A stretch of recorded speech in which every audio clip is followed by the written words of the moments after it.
story of three friends, 3 kayaks and 1 river. A river that no one has ever heard of, and yet it's longer than the River Thames in England. You'll get to see some amazing cliffs, some riverside campsites to die for, of course a fire, you can't camp without a fire. You'll find out why Chu was laughing. You'll also see something rather cute and furry. And of course, you'll see plenty of kayaking. By the way, my name's Mark and I'll be your guide for this mildly exciting adventure. You'll also be joined by Leanne and Chu. We're 3 friends who live in Melbourne, Australia, and we're proof that if you're mildly fit, even if you don't own kayaks, you can still have an adventure. Welcome to the Glenelg River in Victoria in Australia. It's a lovely spot, it's well hidden, not even the locals know about it, but it's actually a 350 kilometre long river. It's fairly narrow, but here it's getting wider because for the last 50 k's it's actually estuary. So as you can see behind,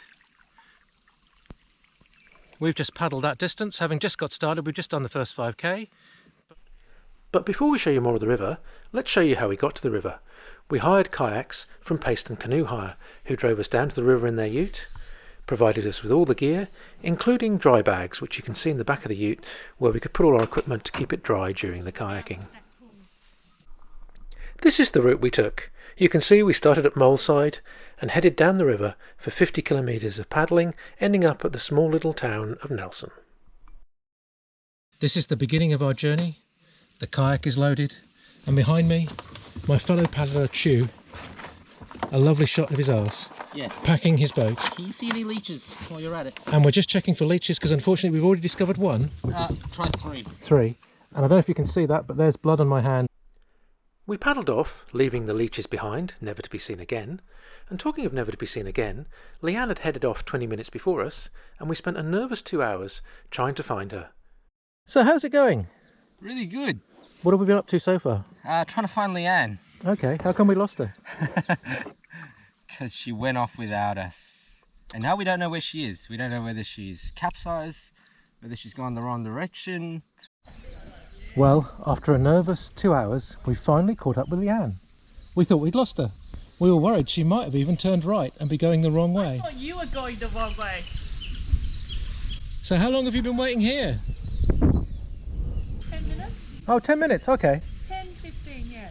We were a little bit worried she'd gone the wrong way, but no, she was powering ahead and waiting for us because we were faffing so much.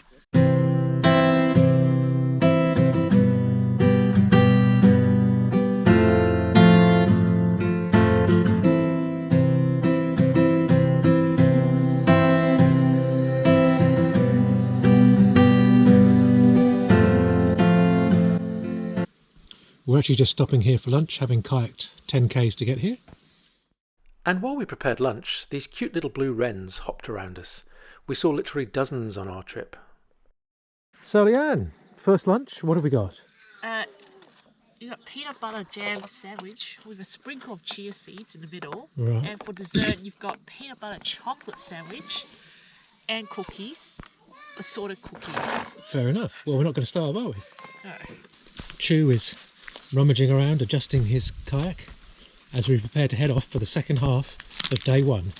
First half, tremendously successful. We've done 11 k's.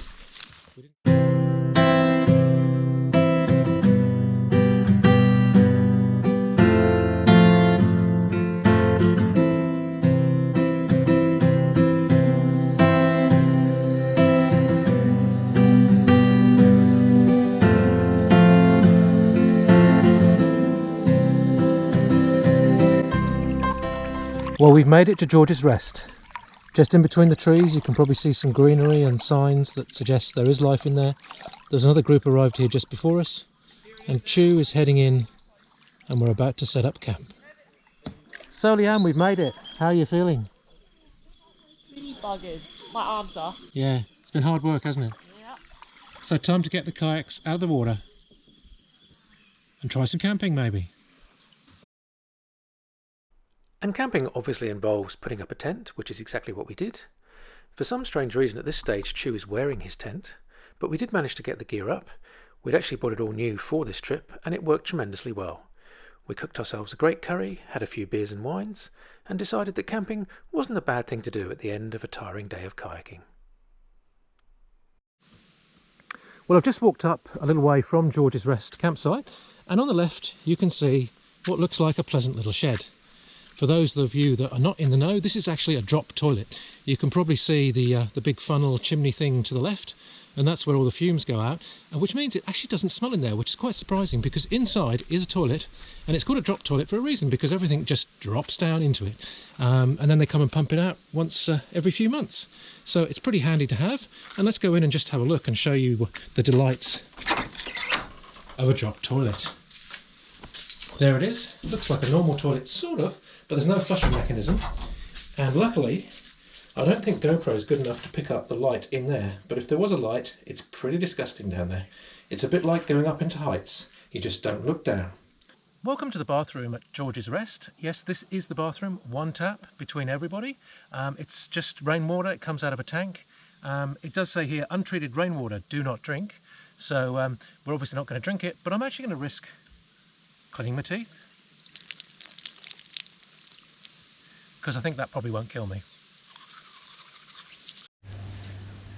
Well, we're about to set off for day 2 of our adventure, so we're just putting on the PDFs because we're not planning on swimming, but if I do accidentally go in, good to be safe. I'll be putting on the skirt just to keep myself dry, because the splashes from the paddle do get into the boat eventually. And we're planning on doing about 17 k's today, guys, aren't we? 18? Yes. So should be a fun day. And can I say, if you are looking for a place to beach, this is not the place to do it. The mud is actually a foot thick, so I stepped out of the kayak, sank into the mud a foot and capsized. My first capsize, and it was very muddy and very horrible, so do not come in here. But we now have to go back in here, so my 2 comrades are going to push me in, and hopefully I can get in without getting wet again. One of the tricky things with getting in is that your skirt gets caught, and as a guy I'm not used to handling skirts, but we'll put that on when we get in the water. Okay, let's go, guys. Ah, this is pretty easy. Well, we're rafted up, having a bit of a snack. What are you eating, Chu? Muesli. Muesli. And in the distance, some 50 metres away, you can see where we've left, because we actually just set off and decided to stop for a snack, mainly because we forgot sun cream. So we stopped, put on sun cream.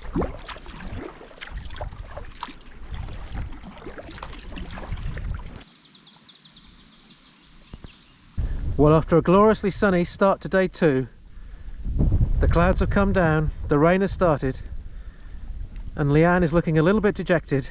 We've been paddling into the wind now for about an hour. So Chu, what's that on the back of your boat? Piece of wood. I thought it was the captain's log. Captain's log. Day 2. Wet and windy. We've stopped here for lunch. You can see the kayaks. It was pretty miserable when we pulled up, but it's sun is shining now, so we're feeling much better. And you can just see a shot of what Boyd's looks like. Fire pit at every campsite. Drop toilet.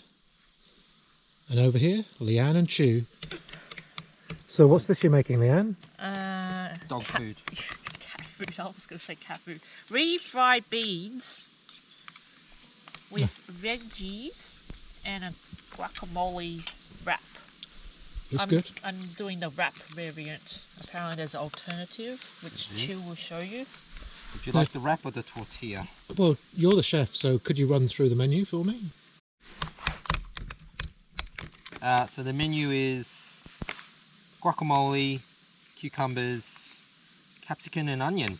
Whoa, sounds good. Well, after a very successful lunch, we're now packing up and heading off to our evening campsite.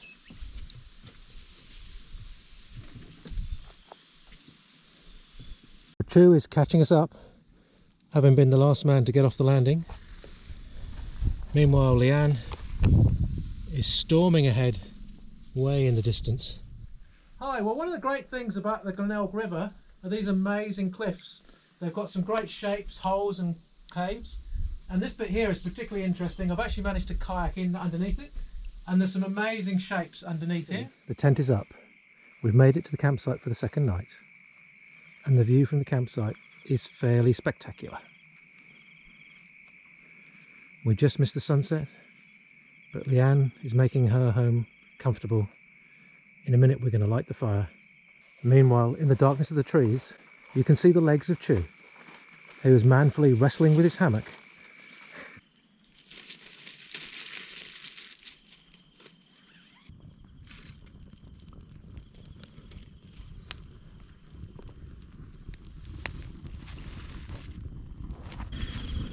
It's a bit chilly, so having a fire is really rather pleasant. Well, this is where we spent our second night. It was a little bit wet with overnight showers and a little bit cold, but as you can see, it's in the middle of nowhere. Apart from the tweeting of the birds, there's not much noise.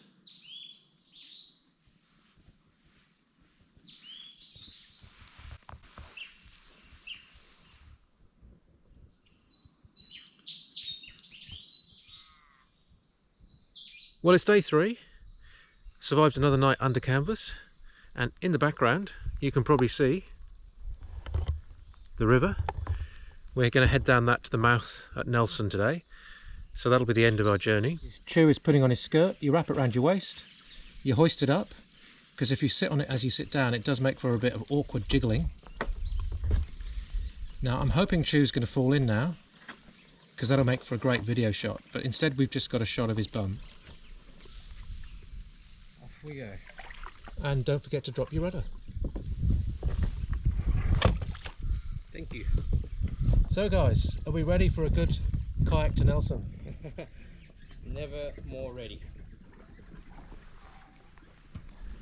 Way in the distance is Leanne, cutting the figure of the lone kayaker. Behind her with the blue paddles is Chew. Crossing the border between Victoria and South Australia. Just increased the population by 1.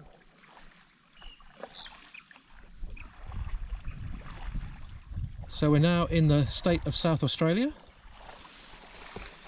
which we'll be in for the next about 6 or 7 k's before we meander back into Victoria. As we got closer to the mouth of the river, we started noticing these little fishing shacks. People have mixed feelings about these shacks. Some think they're eyesores that shouldn't be allowed in a national park, whereas others feel they're part of an Australian tradition, a tradition of getting away from it all, doing some fishing and grabbing a few beers.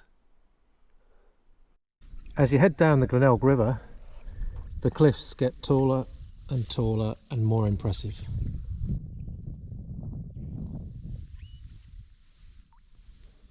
You can see Chew is dwarfed. And now we're heading off back into Victoria. And I mean literally, because we are crossing the border as we speak. And I don't know if you can see that, but there's the sign to prove it.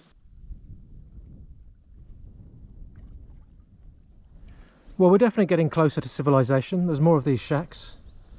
And you can see Chew and Leanne still paddling away. The wildlife on the river has been amazing. And now we've got to the mouth, you can see some pelicans. And in the distance you can just about hear the roaring of the Southern Ocean as the waves pound against the shore. We've made it to Nelson. The sun is now shining. We've beached our kayaks, having safely got here, and we're very pleased with ourselves, I must admit. I know it's just a kayaking trip, but for us it was great fun. It was a challenge. We're a bit exhausted, we're a bit tired. We're just about to head to the kiosk and get ourselves a coffee, we hope. We never did get that coffee in the end. Instead we had a pub meal, a couple of beers, and then were picked up by the owners of the canoe hire company and driven back to where it all began, to this bunkhouse where we'd spent the first night. The bunkhouse proved to be a great success, not least because we discovered this koala up in the eaves on the first morning. He was pretty cute, and we spent quite a while just looking at him before he climbed down and pootled off and left us to pack the kayaks and head off.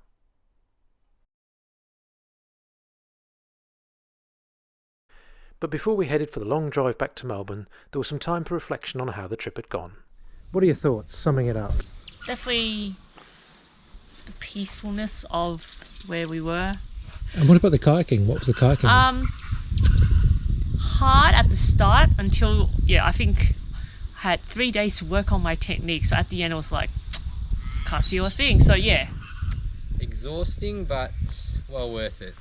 But the highlights, the views, the experience, and then getting to sleep under the stars. Always.